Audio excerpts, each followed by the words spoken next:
ہم یہ گارنٹی نہیں دے سکتے۔ ویسے ہم نے پیکیج اسی طرح سے ڈیوائز کیا ہے، بنایا ہے کہ اس کا ایک حصہ 1 ارب اس حکومت کو جائے گا، دوسرا ہمارا خیال تھا کہ جب نگران حکومت آئے گی اس وقت ریلیز ہوگا، تیسرا جب اگلی حکومت بنے گی تو اس وقت۔ لیکن ہم یہ نہیں کہہ سکتے کہ کسی سے ہم یہ شیورٹی اور گارنٹی پہلے لے کے دیں کہ یہ الیکشن، میں نے کہا تھا نا کہ یہ ان کا پکا پروگرام ہے ان کو ڈیریل کرنے کا، کہ یہ کم از کم یہی چیز ڈیریل ہو، کیونکہ انہوں نے تو پہلے ہی خط لکھے ہوئے ہیں کہ جی آپ اس طرح سے نہیں کریں، اور بعد میں باہر آ کے وہ دوسری بات کرتے ہیں۔ چائنا نے اسٹیبلشمنٹ سے عمران خان کے بارے میں کیا کہا تھا، یہ احسن اقبال صاحب نے بہت بڑا انکشاف کیا ہے، پروفیسر صاحب اور وفاقی وزیر برائے منصوبہ بندی، ٹھیک، اور انہوں نے کہا ہے کہ چائنا نے پچھلی اسٹیبلشمنٹ سے یعنی جنرل باجوہ سے، جنرل فیض سے، ان لوگوں سے کہا تھا کہ آپ عمران خان کا تجربہ نہ کریں، یہ تبدیلی والا تجربہ آپ نہ کریں، کیونکہ اس سے سی پیک دفن ہو جائے گا، سی پیک کو نقصان ہوگا۔ تو پھر ان کو گارنٹی اور شیورٹی دی گئی کہ نہیں، سی پیک کو ہم نقصان نہیں ہونے دیں گے، اور وہی ہوا، سی پیک کو نقصان ہوا، سی پیک تباہ برباد ہو گیا، سی پیک سرد خانے میں چلا گیا، سی پیک کتنے سال پہلے چلا گیا۔ اور آج تو لوگ آرٹیکل بھی لکھ رہے ہیں، میں اس پہ بھی بولوں گا، آج عامر غوری صاحب کا بھی آرٹیکل آیا کہ جی باقاعدہ انہوں نے کچھ لوگوں کا ریفرنس دے کے کہا، انہوں نے کہا کہ جناب کچھ لوگ جو اسی طرح کی ایک ڈسکشن کا ذکر کیا کہ پھر نواز شریف کو سزا کیوں ملی، تو آگے سے جواب ملا سی پیک، ٹھیک ہے نا۔ تو چونکہ سی پیک کو غرق کرنا تھا اور نواز شریف کو ہٹانا تھا، میں نے اپنے ویلاگ میں پہلے کہا تھا کہ اب کی بار جب نواز شریف آئیں گے تو پھر ہمارا ٹلٹ چائنا کی بلاک کی طرف ہوگا، امریکہ کی طرف نہیں ہوگا۔ یہ سارا چکر اور یہ سارا رولا ہی اسی چیز کا ہے، لیکن وہ نہیں مانے تھے۔ سی پیک اسی طرح سے تباہ برباد کیا عمران خان نے، اور جان بوجھ کے کیا۔ اسی وجہ سے وہ بندہ، اب آپ جسٹ امیجن، آپ ذرا سوچیں کہ وہ وزیر اعظم جو اپنا وفد لے کے آخری دنوں میں چائنا گیا، مراد سعید مواصلات کے وزیر تھے، تو ایک ایسا بندہ جس میں سب سے زیادہ انٹرسٹ تو مواصلات کے وزیر میں ہونا چاہیے نا چائنا کو، ٹھیک ہے نا، اس مراد سعید کو چائنا نے ویزا نہیں دیا تھا۔ اب آپ خفگی کا اندازہ کریں، وہاں جب وفد گیا ملاقات کرنے کے لیے کوئی تیار نہیں تھا، ملاقات کرنے کے لیے کوئی بندہ تیار نہیں تھا ان سے، لیکن اس کے بعد آپ دیکھ لیں بڑے مشکل سے پھر یہاں سے بھی میسیجز گئے، فارن آفس نے بھی کوشش کی، بہت ہی مختصر سی ملاقات ہوئی تھی، اور بالکل اکیلے بیٹھے ہوئے تھے وہاں پر، وہ جو تقاریب بھی ہو رہی تھی۔ خیر، اس کے بعد جناب آ جائیں کہ لاہور میں منشیات والا ڈرون تباہ ہو گیا۔ یہ بڑا ایک انپریسیڈنٹڈ قسم کا واقعہ ہے، یہ بہت ہی انوکھا واقعہ ہوا کہ ایک ڈرون پتہ نہیں خدا جانے وہ پہلے کتنی دفعہ منشیات کہاں سے کہاں، یہ کوئی وہاں پر ہمارے دوست بتائیں گے، کچھ لوگ ہیں جو کون سا روڈ ہے بتا رہے تھے، اور آگے پھر فیروز پور کا علاقہ ہے وغیرہ وغیرہ، اس سے آگے انڈیا ہے، تو وہاں پتہ نہیں یہ لاہور کے اندر یہ سلسلہ تھا یا سرحد پار تھا، کہاں سے اڑا، اچانک وہ خراب ہوا، گر گیا، کوئی آگے وہاں پولیس وغیرہ مقامی لوگوں نے دیکھا، جب دیکھا تو بہت ساری، کوئی 6 کلو سے زیادہ وہاں پہ، کہ 6 کروڑ روپے کی وہاں پہ ہیروئن، اور وہ لے کے جا رہا تھا، پتہ نہیں کتنی دفعہ پہلے لے کے جا چکا ہوگا، وہ تو گر گیا تو تب پتہ چلا نا۔ آج کل تو وہ ہے جناب ڈرون ہے، کھانا بھی لے کے جا رہے ہیں، فاسٹ فوڈ بھی لے کے جا رہے ہیں، ریسٹورنٹس ہوٹل سے کھانے بھی لے کے، تو لوگ تو دیکھتے ہی نہیں ہیں، لوگ کہتے ہیں جا رہا ہوگا، ڈرون ہے کسی کو پہنچانے کے لیے، تو یہ ڈرون جناب منشیات پہنچانے کے لیے، اور وہ کروڑوں روپے کی منشیات تھی۔ یہ بہت بڑا ایک الارمنگ سی سچویشن ہے، دیکھتے ہیں اس پہ فردر کیا ڈیولپمنٹ ہوتی ہے۔ برطانیہ میں الطاف حسین صاحب ایک اور مشکل میں پھنس گئے، وہ مشکل یہ ہے کہ ان کو وہاں کے اداروں نے، انکم ڈپارٹمنٹ نے وغیرہ، ٹیکس ڈپارٹمنٹ نے کہا ہے کہ آپ جی ٹیکس جمع کرواؤ۔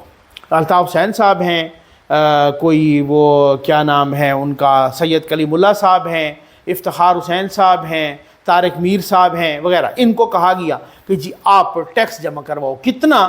وہ کوئی پاکستانی 52 کروڑ روپے سے زیادہ بنتا ہے، ٹھیک۔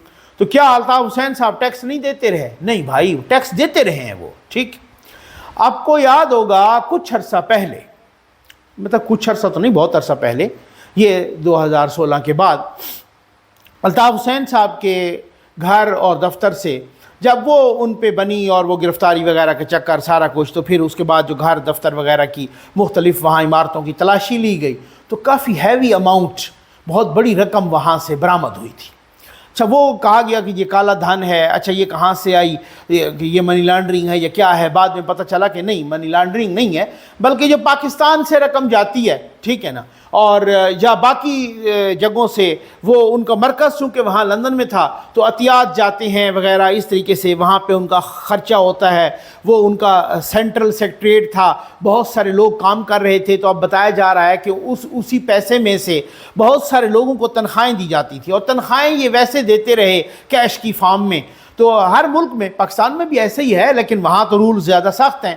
تو کہتے ہیں کہ جناب بہت سارے لوگوں کی بہت اچھی اچھی تنخواہیں بھی تھیں وہاں پر، لاکھوں میں ہوتی ہوں گی، لاکھوں ڈالرز میں بھی ہوتی ہوں گی وغیرہ، یہ اللہ بہتر جانتا ہے، یا ہزاروں ڈالر میں ہوتی ہوں گی۔ تو کہتے ہیں کہ وہ تنخواہیں دیتے رہے لیکن ٹیکس ڈیڈکٹ نہیں کیا، ٹیکس کی ڈیڈکشن نہیں ہوئی۔ اب ان اداروں نے جناب ان کو پکڑ لیا اور کہا کہ جی آپ نے جو وہ رقم تھی اور وہ آگے تنخواہیں دیتے رہے اور اس طریقے سے آپ نے تنخواہیں دی ہیں، اس کا ثبوت، باقی ڈاکومنٹس وغیرہ، رجسٹر وغیرہ وہ بھی قبضے میں لیے تھے، تو وہ تنخواہیں تو وہ جا رہی تھیں، وہ سائن تو کرواتے ہوں گے۔ تو کہتے کہ آپ نے ان تنخواہوں میں سے ٹیکس ڈیڈکٹ نہیں کیا، پہلے ٹیکس کاٹنا ہوتا ہے، بعد میں تنخواہ دینی ہوتی ہے۔ اب وہ 52 کروڑ روپے کا ٹیکس آیا ہوا ہے، وہ آلریڈی بھی فائنینشل الطاف حسین صاحب سے جو لندن کا جو سیکریٹریٹ ہے یا باقی کچھ عمارتیں، وہ بھی MKM پاکستان نے چھین لی ہیں وہاں کی عدالتوں کے تھرو۔ اب تو آلریڈی ان کی سروائیول کا بڑا مسئلہ بنا ہوا ہے۔ تو یہ 52 کروڑ روپے کا ٹیکس بہت بڑی بات ہے بھائی۔ اقوام متحدہ اپنا بیان واپس نہیں لے گا۔ بھائی یہ کون سا بیان ہے؟ کس کا بیان ہے؟ کس کے ساتھ ٹسل ہے؟ یہ اسرائیل نے کہا ہے کہ اقوام متحدہ نے جو بیان دیا ہے اسرائیل کے خلاف، وہ شرمناک ہے، وہ مبالغہ آمیز ہے، وہ یہ ہے وہ۔ اب آپ بدماشی تو دیکھیں، میں معذرت کے ساتھ یہ لفظ استعمال کر رہا ہوں، آپ بدماشی اور دادا گیری تو دیکھیں۔ تو اسرائیل کا وہاں پر جو ایمبیسیڈر ہے اقوام متحدہ میں، وہ دھمکی لگا رہا ہے سیکرٹری جنرل اقوام متحدہ کو، ٹھیک ہے۔ اور وہ سیکرٹری جنرل نے کہا تھا، یہ ابھی چند روز پہلے انہوں نے ایک آپریشن کیا وہاں پر کیمپوں میں، مہاجر کیمپوں میں، فلسطینی مہاجر کیمپوں میں، اور درجنوں لوگ مارے گئے اور سویلین مارے گئے، بچے مارے گئے۔ تو انہوں نے ایک بیان دیا تھا، انہوں نے اقوام متحدہ کے جنرل سیکرٹری نے، کہ جہاں پر بھی عام لوگوں پر تشدد ہوتا ہے اس کی شدید ترین الفاظ میں ہم مذمت کرتے ہیں۔ ان سے اگلا سوال ہوا کہ جی آپ اس تشدد میں اسرائیل کو بھی شامل کرتے ہیں؟ تو انہوں نے کہا کہ جنین میں یہ تشدد ہوا ہے اور یہ تشدد اسرائیل نے کیا ہے۔ اس بیان پر وہ سیخ پا ہو گئے جناب، بہت ہی بھڑک اٹھے، اور انہوں نے کہا کہ یہ اقوام متحدہ اپنا بیان واپس لے۔ ان کے نائب ترجمان نے کہا ہے کہ ہم بیان واپس نہیں لیں گے۔ مجھے نجم سیٹھی صاحب کی بات یاد ہے، بڑی مزے کی باتیں، سیٹھی صاحب ماشاءاللہ بہت ہی تجربہ کار جو ہے نا، ان سے آپ ہزار اختلافات کریں، بہت اچھے جرنلسٹ ہیں، بطور انسان بھی بہت زبردست ہیں، بڑے ہنس مکھ اور جو ہے نا خوش مزاج قسم کے انسان ہیں۔ تو وہ جو ہے نا وہ ان والی بات ہے، انہوں نے کہا جی اپنا بیان واپس لیں۔ تو نجم سیٹھی صاحب والی بات ہے کہ اقوام متحدہ نے جواب دیا ہے کہ یہ ٹھو۔ امید ہے آپ کو ویڈیو پسند آئی ہوگی۔ آپ کا بہت بہت شکریہ۔